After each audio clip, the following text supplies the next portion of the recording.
ओम शांति। आज है 15 अक्टूबर 2024 की साकार मुरली है। बाबा बोले, मीठे बच्चे, तुम सबकी आपस में एक मत है।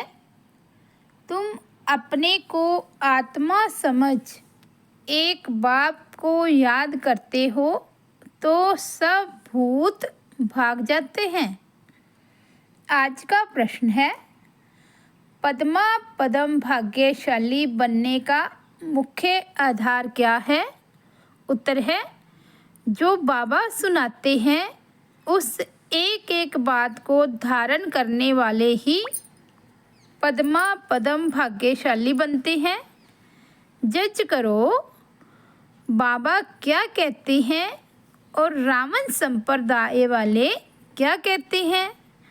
बाप जो नॉलेज देते हैं उसे बुद्धि में रखना, सवदर्शन चक्रधारी बनना ही पद्मा पदम भाग्यशाली बनना है। इस नॉलेज से ही तुम गुणवान बन जाते हो। ओम शांति। रूहानी बाप अंग्रेजी में कहा जाता है स्पिरिचुअल फादर। सतयुग में जब तुम चलेंगे तो वहाँ अंग्रेजी आदि दूसरी कोई भाषा तो होगी नहीं। तुम जानते हो सतयुग में हमारा राज्य होता है, उसमें हमारी जो भाषा होगी वही चलेगी। फिर बाद में वह भाषा बदलती जाती है। अभी तो अनेक भाषाएं हैं। जैसा जैसा राजा वैसी वैसी उनकी भाषा चलती है। अब यह तो सब बच्चे जानते हैं। सब सेंटर्स पर भी जो बच्चे हैं उनकी है एक मत। अपने को आत्मा समझना है और एक पाप को याद करना है ताकि भूत भाग जाए। बाप है पतित पावन। 5 भूतों की तो सब में प्रवेशता है। आत्मा में ही भूतों की प्रवेशता होती है। फिर इन भूतों अथवा विकारों का नाम भी लगाया जाता है देह, अभिमान, काम, क्रोध आदि। ऐसे नहीं कि सर्वव्यापी कोई ईश्वर है। कभी भी कोई कहे कि ईश्वर सर्वव्यापी है तो कहो सर्वव्यापी आत्माएं हैं और इन आत्माओं में 5 विकार सर्वव्यापी हैं। बाकी ऐसे नहीं कि परमात्मा सर्व में विराजमान है।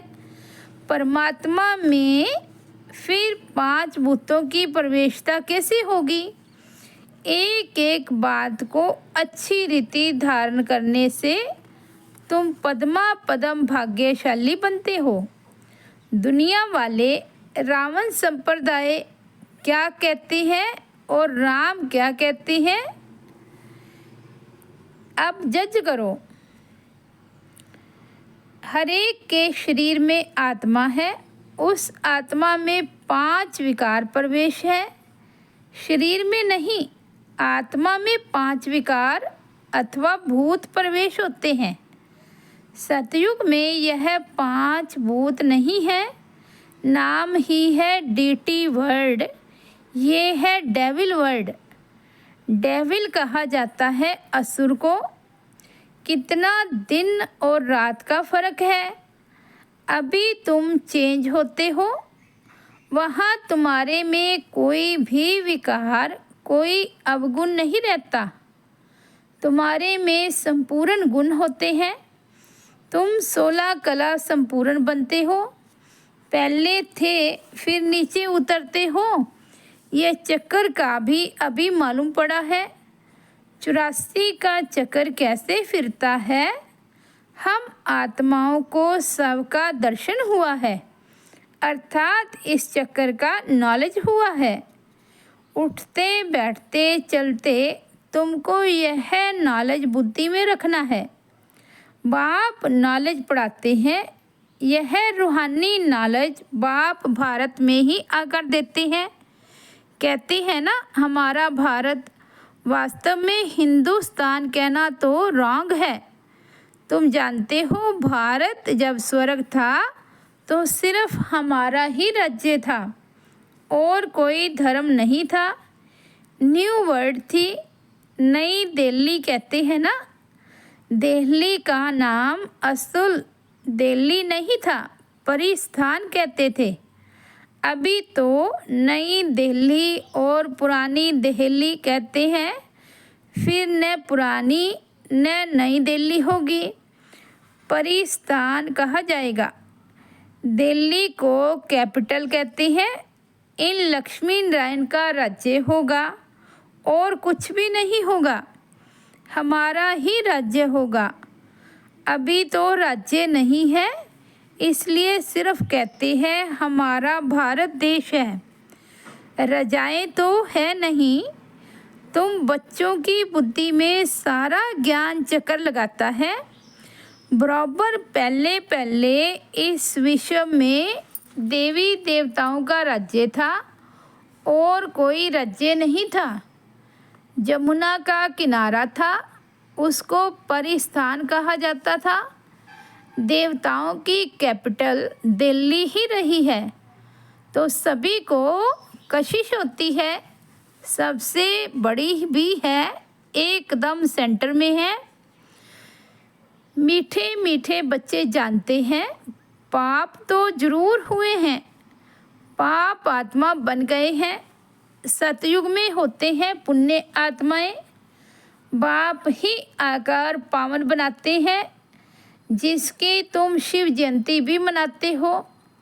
अब जयंती अक्षर तो सबसे लगता है, इसलिए इनको फिर शिवरात्रि कहते हैं।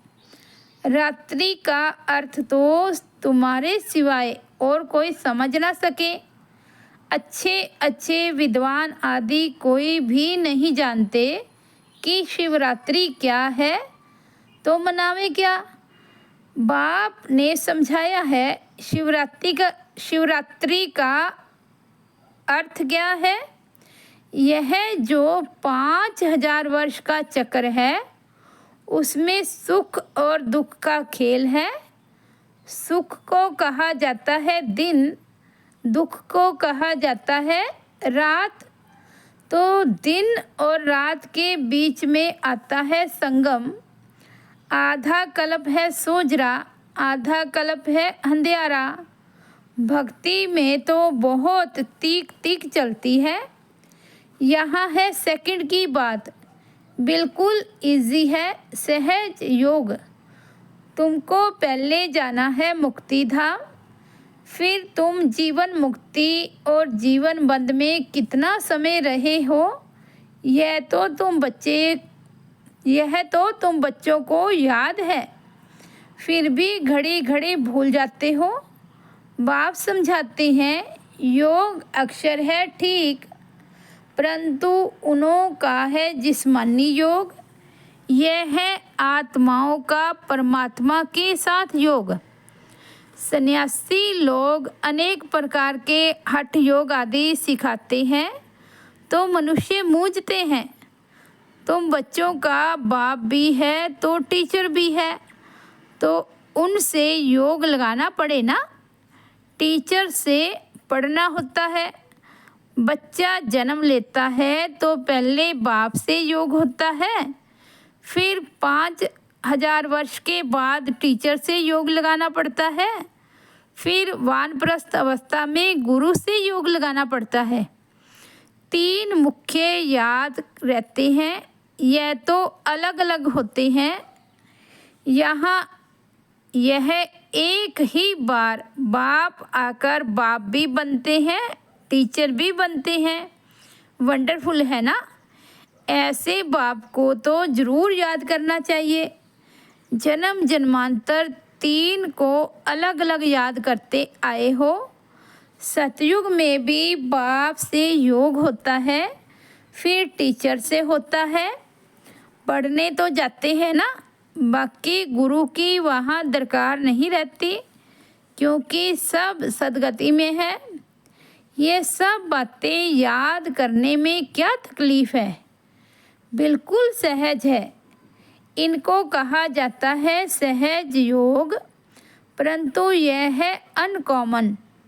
बाप कहते हैं मैं यह टेम्परेरी लोन लेता हूँ, सो भी कितना थोड़ा समय लेता हूँ। 60 वर्ष में वानप्रस्थ अवस्था होती है। कहते हैं 60 लगी लाठ, इस समय सबको लाठी लगी हुई है। सब वानप्रस्थ निर्वाण धाम में है जाएंगे। वह है स्वीट होम, स्वीटेस्ट होम। उनके लिए ही कितनी अथाह भक्ति की है, अभी चक्कर फिरकर आए हैं। मनुष्य को यह कुछ भी पता नहीं, ऐसे ही गपोड़ा लगा दिया है कि लाखों वर्ष का चक्कर है। लाखों वर्ष की बात हो तो फिर रेस्ट मिल ना सके, रेस्ट मिलना ही मुश्किल हो जाए। तुमको रेस्ट मिलती है, उसको कहा जाता है साइलेंस होम। इनकॉर्पोरियल वर्ल्ड, यह है स्थूल स्वीट होम, वह है मूल स्वीट होम। आत्मा बिल्कुल छोटा रॉकेट है, इनसे तीखा भागने वाला कोई होता नहीं। यह तो सबसे तीखा है। 1 सेकंड में शरीर छूटा और यह भागा। दूसरा शरीर तो तैयार रहता है। ड्रामा अनुसार पूरे टाइम में उनको आना ही है। ड्रामा कितना एक्यूरेट है, इनमें कोई इनएक्यूरेसी नहीं है। तुम यह जानते हो, बाप भी ड्रामा अनुसार बिल्कुल एक्यूरेट टाइम पर आते हैं। 1 सेकंड का भी फर्क नहीं पड़ सकता।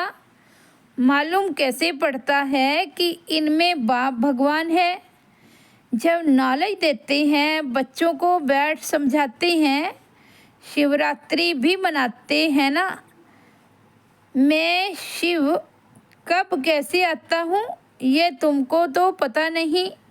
शिवरात्रि कृष्ण रात्रि मनाते हैं, राम की नहीं मनाते। अब बाप समझाते हैं ये 5000 वर्ष की बात है।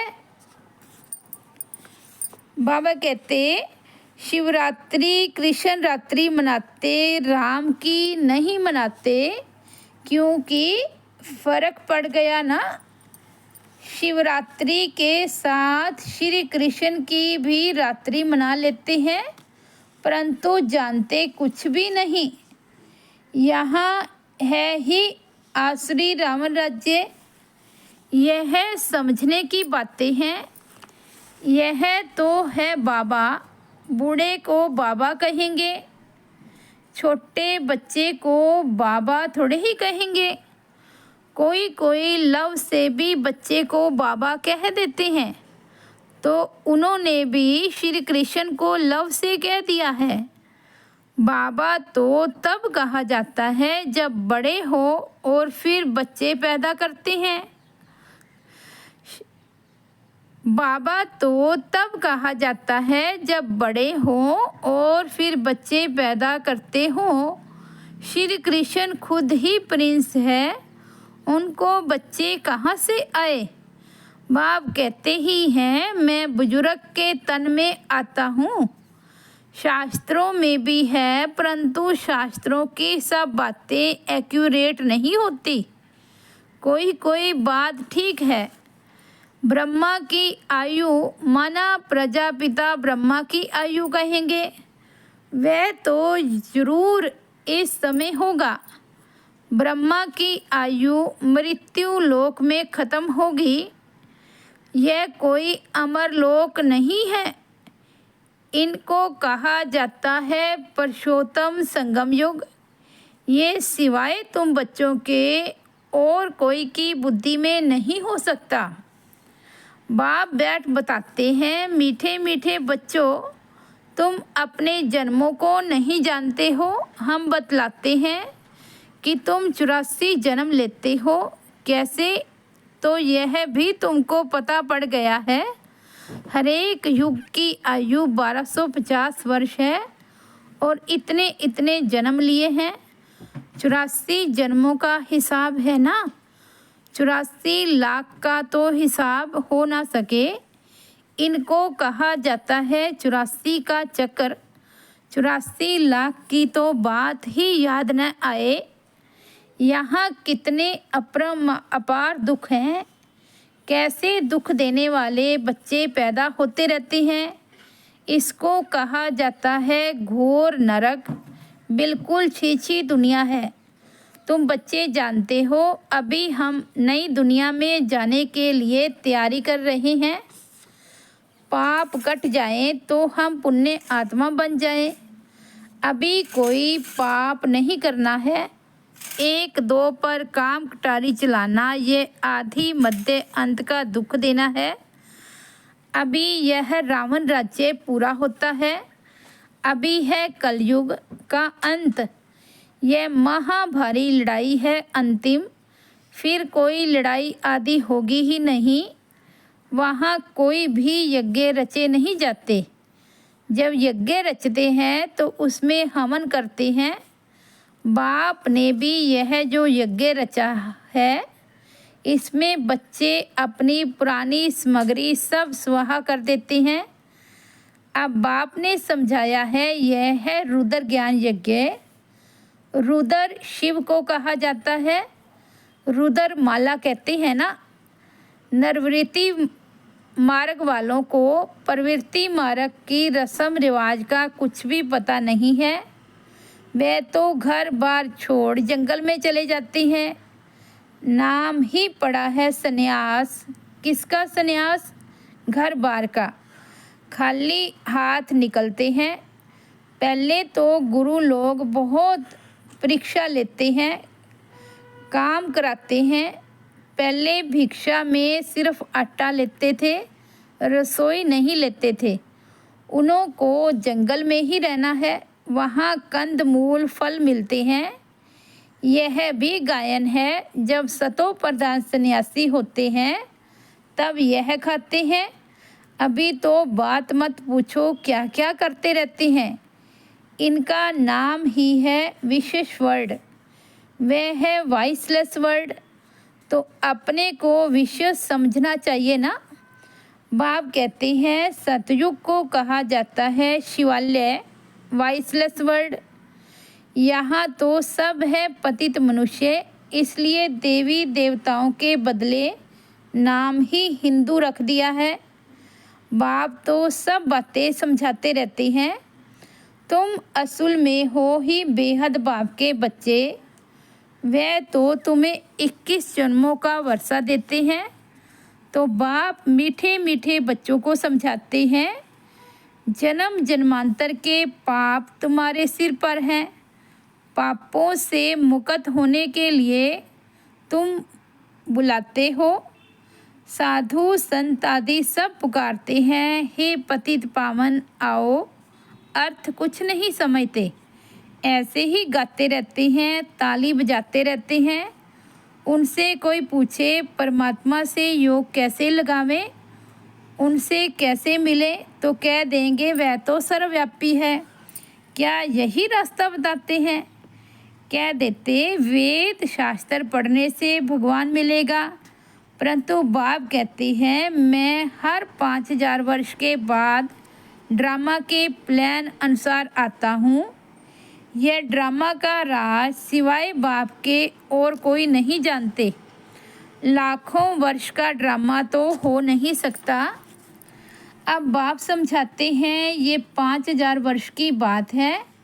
कल पहले भी बाबा ने कहा था कि मन मना भाव यह है महामंत्र, माया पर जीत पाने का मंत्र है।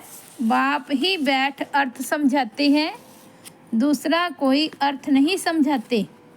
गाया भी जाता है ना, सर्व का सदगति दाता एक। कोई मनुष्य दूसरा कोई अर्थ नहीं समझाता।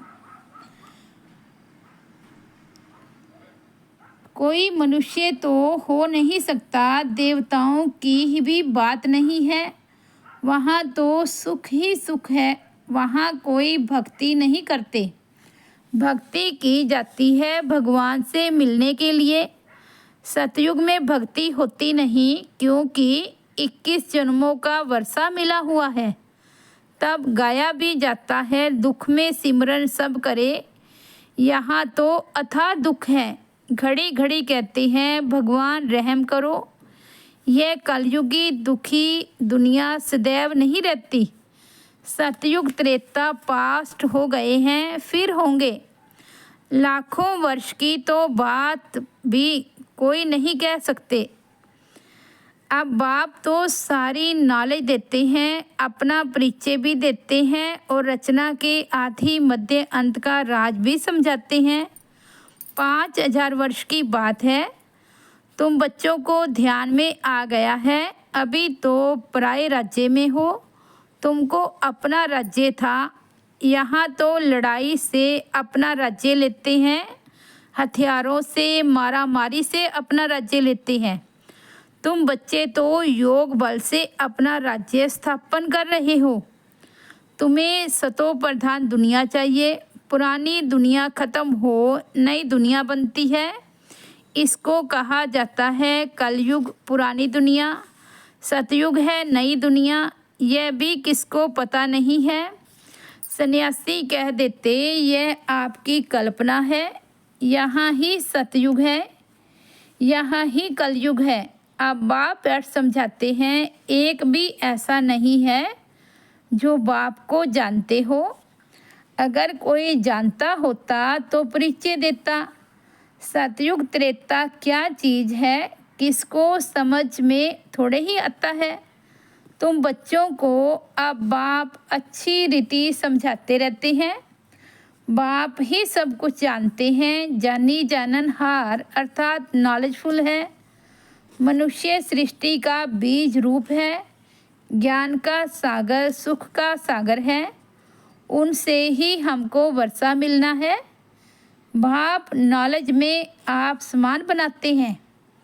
अच्छा, मीठे मीठे सिक्किल दे बच्चों प्रति माता पिता बाप दादा का याद प्यार और गुड मॉर्निंग।